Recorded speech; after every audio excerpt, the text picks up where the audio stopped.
Hey everybody, how's it going? Marcos Villegas for Fight Up TV, being joined with Oscar De La Hoya here in Riyadh, Saudi Arabia. Oscar, lots to talk to you about, but you're wearing a Ring Magazine shirt.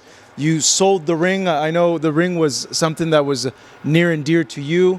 Let me know about the process and the process of selling the ring to Turki Alalshikh. It's been many years coming. Look, I held on to the ring for many years, and it was kind of like a double-edged sword for me. You know, I'm a promoter, but I have a belt that is very prestigious. You know, how am I gonna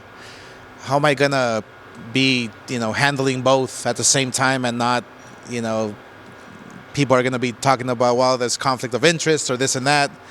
And so obviously the Ring Magazine to me was always, yes, like you said, dear to my heart. But I needed to part ways with it, but to the right person. And over the years, I had so many offers from everybody, from all walks of life. You name it, from hedge funds to individuals to people not involved in boxing, just because they love the brand. And I was just waiting for the right perfect person. And I think that you know, when Turki Alalshikh was interested, I literally thought about it long and hard, and you know, was telling myself, is this the right person? Is this the right person to carry on that tradition? Does he have passion for boxing? And sure enough, he's probably the most passionate person right now in boxing that wants to make a positive change. So yeah, Turki was the perfect person to pass the torch to. What are you hoping happens now with the brand, the ring, and the work that you guys did with it over the years? That it becomes the belt. That it becomes that it finally can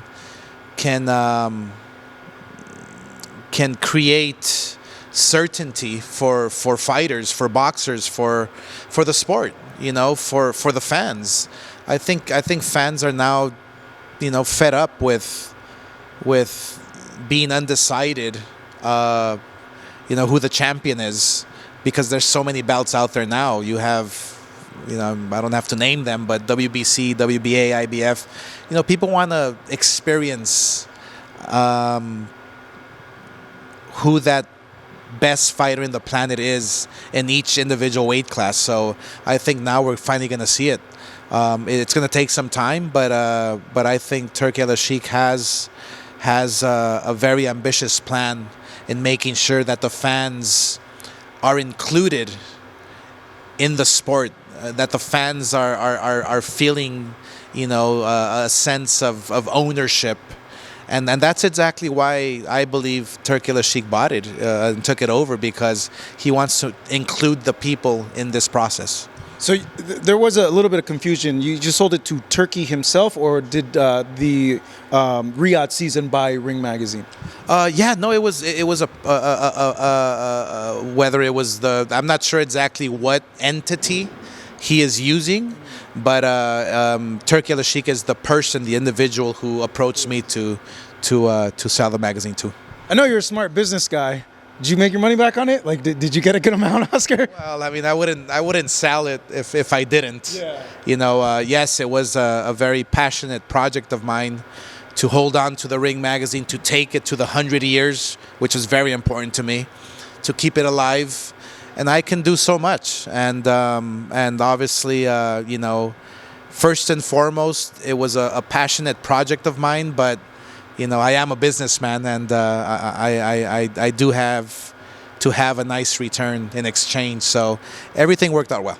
Did you get? Can you say how big that return was? I don't want to say how big, but let's just say it was a nice retirement plan for myself. So. I think you, by fighting over the years, you have built a nice retirement plan. Moving on to your fights, your fighters coming into 2025.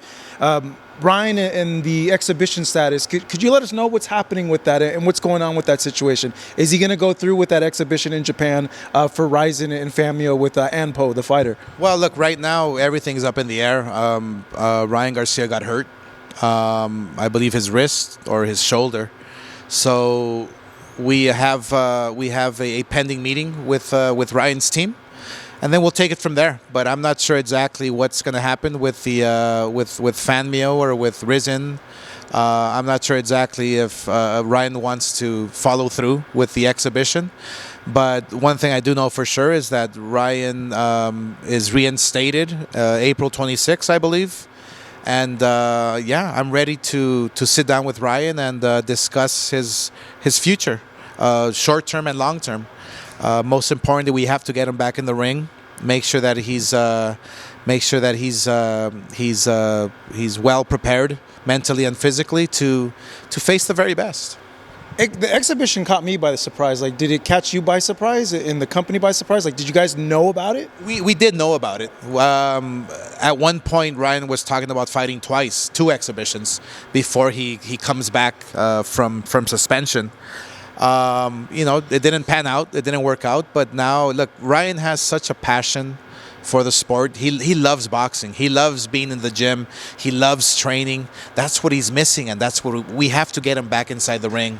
So yeah, I'm looking forward to going back to LA and sitting down with Ryan, his team, and carving out a plan for his comeback.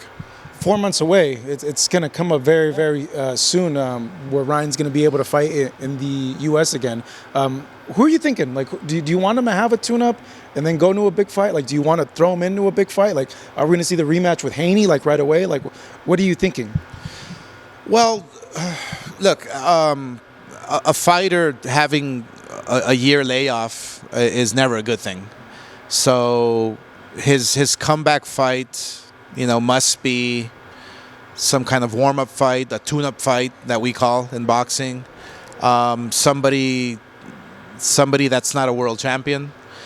Because right now in his division, whether it's 147 pounds or in between 140 and 147, there's a lot of great names out there for him. So once Ryan gets back in action, once Ryan gets back in rhythm, and maybe has a tune-up fight, possibly in late April or maybe early May, then I want to throw him in there with the very best. And that's what Ryan wants to do, is challenge himself and fight the best. I mean, whether it's, I'm thinking top of my head, Teofimo Lopez or even Boots Ennis or whoever the very best is. And, you know, I mean, we still have Devin Haney who is you know, wanting that rematch against Ryan Garcia. Who knows? Maybe that happens again. But again, I have to sit down with Ryan and we'll carve out a plan. That rematch is going to happen because I know, like, the whole suing thing, and I don't know if that, like, closed the door towards that, or where's your thoughts on that? Look, when a fighter, first of all, I've never heard of a fighter suing somebody for battery. It just, I mean, we're in the business of battering opponents, you know, and so I've never heard that in my entire career as a fighter or as a promoter. But yeah, it opens up the door to It's a great storyline. That's a great storyline. I don't know if, like, it made things like sure, too personal. Like, hey, you're suing me for this dumb thing. Not I don't want to get in trouble, but, like, you guys perceive it as a dumb thing, you know, like, or the back and forth between, like, Bill and everybody. Yeah, it's nonsense. But the only way to square off is inside the ring. You know, so who knows? Maybe we can see another one. Maybe we don't. I think Ryan Garcia put on a performance of a lifetime. So the way Ryan Garcia handled Devin Haney, to me personally, doesn't call for a rematch. But who knows? The back and forth is pretty intense. One guy I'll give props to is Floyd Schofield for wanting that fight against Shakur Stevenson. Very ambitious for, you know, where he's at right now. I saw your post about the fight, but now that it's made, what do you think about it? I would imagine maybe the team did say like, yo, like just wait a little bit for these types of fights yet, right? Yeah, no, I was the first one to say, hey, you have to wait. We have a plan for you. We have a strategy for you. And but the father was very adamant. The father in particular was the one who wanted this fight. Kid Austin, he's a fighter. He's a throwback fighter. He's actually my favorite fighter today when it comes to fighting the very best, fighting anybody, getting to the top and making history. Like, that's his mentality. I love that. But for my tastes, I think, yes, it was a little too ambitious, but they know exactly what they're doing. The father knows his son. We know his abilities inside the ring. Is it a little too early? Maybe. Is it the right time? Could be. Who knows? Only Kid Austin knows inside that ring that night. So I think it's going to be a hell of a fight. I think it's going to be a very, very entertaining fight. Look, Shakur Stevenson is coming off an injury. And Kid Austin must take advantage of that injury. And I'm sure he'll find a way with his new team, with his new corner, with Ronnie Shields and his father in the corner. So, look, I think Kid Austin has a tremendous chance at dethroning a pure, amazing boxer in Shakur Stevenson. What would you say to him in the corner, or like how would you map out a strategy to beat a Shakur Stevenson at this point, given the tools that Floyd Schofield has at this point? No, I love his chances because, look, one thing about Floyd is that he doesn't fight. He doesn't fight head first. He's a fast puncher. He's a strong puncher. His reflexes are cat-like. He's a fighter who fights tall. So I think that if Floyd Schofield can fight tall with a lot of pressure and using that jab, the jab is going to be the key. The jab is the key for Shakur Stevenson's style, for Floyd Mayweather's style, for the Shell style. The jab is the key. And I love Floyd's chances because of his footwork. He has tremendous footwork. Probably one of the best feet work in the sport today. So the explosiveness, the speed, the IQ, I think Floyd has a great shot. Yeah, Shakur though on the flip side, just the way he's able to disable sometimes opponents' offense, it makes it tricky. And you mentioned jab. Shakur has a great jab also. So yeah, that's a tough cookie to crack there. It is, and it's not easy to crack, but it's very doable. Every time I watch styles like Shakur or even Floyd's, the jab is the key. That's basically it. And fight tall. I think with a nice stance on your feet and fighting tall, because a lot of fighters make the mistake of crouching down, which gives Shakur or Floyd Mayweather that advantage of landing the jab to your head easily because they're fighting tall. So it's like them looking from the outside looking in. I'm going to make a Star Wars reference. It's the high ground. Exactly. So they're very smart boxers, but there's ways of beating that style. That February 22nd card is an amazing card. It's super stacked. We're going to see, Beterbiev rematch Bivol, but in terms of Scofield and Shakur, you're also going to have Vergil Ortiz returning against Madrimov and another, but that fight, I'm like, wow, that's a hard fight for both though too, style-wise. Style-wise, it's a tough fight. Vergil's coming off a tremendous win against Buacek. So almost similar styles in a way. I think Madrimov, is it? Yeah. Has a little more boxing IQ, but hits hard like a mule. He comes forward. It's going to be a very entertaining fight. I strongly feel Vergil Ortiz will steal the show that night. Yeah. How much better of a performance do you think Vergil will have against Madrimov compared to Crawford? Or is there anything that you guys can take away from the Crawford-Madrimov fight and use it towards this fight? Absolutely. I think, Vergil Ortiz is a very smart fighter. He knows exactly what he has to do inside the ring. I'm sure he studies his opponents. I'm sure his team, his cornermen, left and right, they study up and down their opponents to make sure that Vergil's like in optimal conditions. Vergil's a very intelligent young man who knows how to take care of business. He knows how to adjust. And I think those adjustments in the first quarter of the fight, in the first half of the fight, is going to be very, very important. Yesterday, I noticed at the gala that you ran into Eddie. I know Eddie is the brunt of your clapback Thursdays at times. How was that interaction? Like, was there any things from him like, hey, why do you go so hard on me? Or like, why do you say these things about me? Or is it something where you just clown around with him? Like, oh, it's just, messing around with you.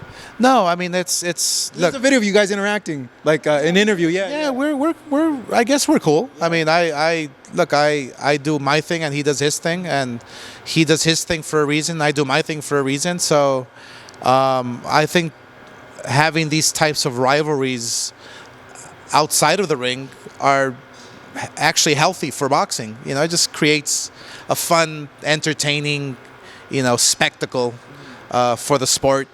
I'm having a lot of fun. I love doing what I'm doing, especially with Clapback Thursdays, which I was in hiatus for a bit. I think we ran out of content for the year, but I think that, look, when you speak the facts, you're obviously never a hater. But I'm having a lot of fun with promoting the fighters, and also having a bit of a friendly rivalry with other promoters, and just making sure that boxing is nice and healthy and people are talking about it. Entertainment. Yeah, exactly. With the clapback stuff, I had mentioned it to you, but when you do them, does your phone go off with people telling you Oscar, stop? Why are you saying that? Or are you getting in trouble? Or are people telling you Oscar, stop it? You're going too far? Well, people are always gonna tell me I'm going too far, but I'm obviously gonna continue doing my own thing. Yeah. Clapback Thursdays was literally, it originated. Literally, me and Holly were just sitting down in a room talking, and we had nothing to really discuss about boxing because we love the sport together. And so we came up with Clapback Thursday, and why not, come up with different ideas and on how to create news for outside the box for the sport. This is just all in good fun, and we're gonna continue doing it, and just help promote the sport that I dearly love. 2025 is coming up, and this year, just overall, as a boxing observer and fans of boxing have noticed that there hasn't been as many fights as other years in LA and Vegas, in the United States in general. You're one of the leading promoters in the sport. Are we going to have more fights from Golden Boy in Vegas, in LA, and other parts of the United States this coming year? Is that in the plans? Yeah, absolutely, and it's crucial. It's crucial for the growth of global boxing. In the U.S., when a fighter makes it in the U.S., he's a global superstar. That's the difference with winning a world title from Europe or anywhere else around the world. You must become a world champion and be recognized in the U.S. to become a global superstar. So, yes, it's vital to the sport. It's vital to the fighters. We have to create champions. We have to create superstars to continue growing the sport all across the globe. Is there any mega cards that you have planned or working on in the U.S.? We have a few ideas up our sleeve. Cinco de Mayo obviously is a big date for boxing. We've thought about doing a Super Bowl card, maybe bringing all the promoters together and creating something very, very, very special. Obviously, with Golden Boy leading the charge. But there's many ideas. Maybe doing U.S. promoters versus European promoters out in the U.S., in Las Vegas, in Los Angeles, maybe Chicago or Texas, New York. There's so many plans, so many ideas, so much room for growth. I think boxing right now is thriving. I think boxing right now is on the verge of literally having its coming out moment. at last. And so, look, we must bring boxing back. And the only way to do that is by creating the fights that the fans want to see. That's the bottom line. How likely is the 5v5 with you guys in Matchroom? Is that something in discussion at all? It's very likely. It's very likely. Look, we're continuing discussions, and we're preparing to do some big things for 2025. A fighter you guys used to promote, Lamont Roach, has this fight scheduled with Gervonta. I'm just your fighter brain on the matchup and Lamont's approach and his chances against Gervonta. No, I think Lamont Roach is a terrific fighter. He's first and foremost, he's a very nice human being. I really like him as a fighter, as a person. He might be a little over his head with Gervonta Davis. Gervonta Davis is, I mean, to say the least, he's a beast. He really is. He's a tremendous fighter. He's a dedicated fighter when it comes to training and fighting and making sure that he's in optimal conditions when he steps inside that squared circle. It's going to be a tough night for Roach, but you can never count him out. You know, watching him fight up close and personal, he's sneaky good, which means he can catch you at any time. He can land combinations sometimes at will without you even knowing it. You know, he's that sneaky. So, yeah, it's going to be very interesting. But, you know, obviously Gervonta Davis has the experience. He has the knowledge. He has that mean streak in him that will take you out with any punch. So it's going to be a long night. But I think Lamont will. What he must do in there is just go out there and have fun. Go out there and have fun. Don't be tense. Don't fight nervous and scared. Fight having fun and enjoy the moment.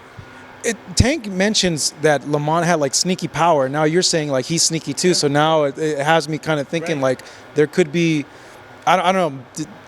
How would you approach that fight?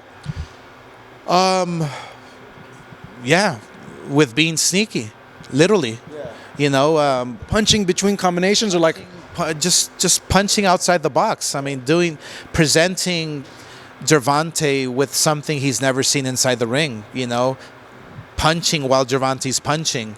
You know, using the power when needed. Not every single punch. So changing up your punches, meaning he can throw combinations with, you know, less force, and once in a while throw your full force punches and surprise Gervonta Davis. So there's a lot of different styles he can use, Lamont Roach on Gervonta.